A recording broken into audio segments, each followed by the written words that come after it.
په ډېرې خواشینۍ سره مو خبر ترلاسه کړ چې د امنیت شورا پخوانی ویاند لیکوال او ژورنالیست تواب غورځنګ ومړ. د ملي امنیت شورا پخوانی ویاند تکړه لیکوال او ژورنالیست تواب غورځنګ د زړه د ناروغۍ له امله نن په حق رسېدلی دی. ارواښاد تواب غورځنګ په وطن مین انسان او ځوان سیاستوال و.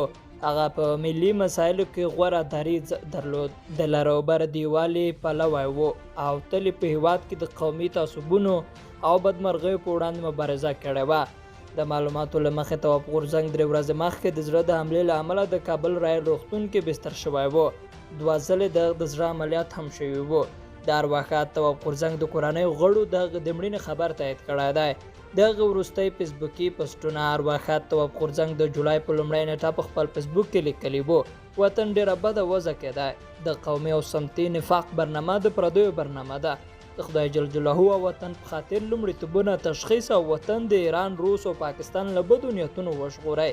په خپل یو بل پوسټ کې چې هغه د جون په 28 نیټه کړی و، د کاظم خان شیدا لاندې شعر خپور کړی و: یم اوده لکه غونچه د خر له درده، خبر نشم د راحت په خوب هرګزه.